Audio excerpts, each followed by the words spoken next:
My name is Paul Robinson. Today we're at the Grimsby Institute of Further and Higher Education. I'm the Programme Leader for Hospitality. We're going to be doing a dish that I've designed today, which is using French Brie for Vive cheese, a competition which I won earlier on this year. The Brie is coated in breadcrumbs, which is infused with hazelnuts, and that'll go really well with the actual reduction that we're going to be doing today. You can use this dish for many ways. You can use it for a starter, or you can use it for a main, just depending on the portion sizes. Very good dish for the summer. Right, first of all, what we're going to do with this dish is we're going to do the cherry reduction, okay? And then once the cherry reduction's on the go, then we'll look at doing the Brie itself. All you're going to need is a pan, pour in the red wine. The fruity red wine's best. Once you've done that, put in a generous amount of cherries, a drizzle of honey, and then a few stalks of fresh rosemary. Now, if you don't have honey, you can use a little bit of sprinkle of sugar, and that'll substitute that honey. I'm just going to leave that on a medium heat, and then I'm going to start the Brie. It is that simple. I've got some French Brie here, okay, and what I'm going to do is cut this into wedges. The bigger the wedge, the longer it takes to cook. So if you're just planning on pan frying it, make sure that the wedges are quite small. Take some flour, which is seasoned with salt and pepper.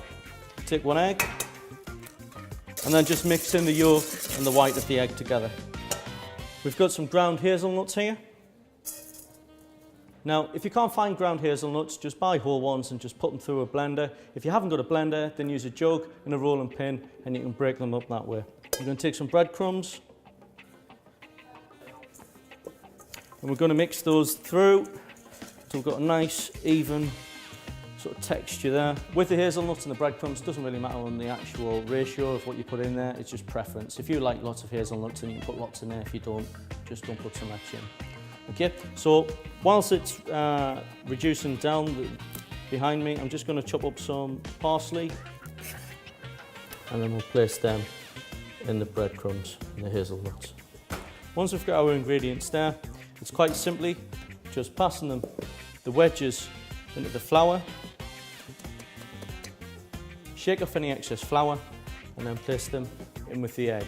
Once in the egg, just make sure you fully turn them around in the egg and get them all covered over, shake off the excess, and place them straight into the crumbs.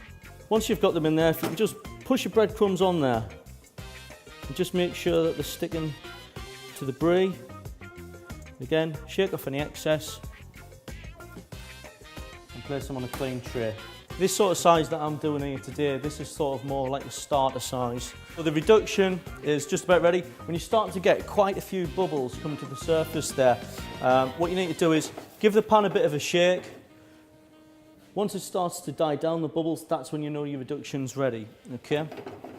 So what I'm going to do is I'm just going to take that off the heat, just a little while there, while I'm frying off the Brie. So when you're frying it, right, just be careful of the heat of the oil, okay? You don't want it too hot. And then it's just a case of seeing when it's nice and golden. Happens quite quickly, okay? And if you really want it to get really gooey in the middle, what you can do is you can place it in the oven. They literally take a matter of minutes. And then it's just a case of simply plating up. Now with the reduction, you can use the rosemary to garnish up, okay, so it's not wasted.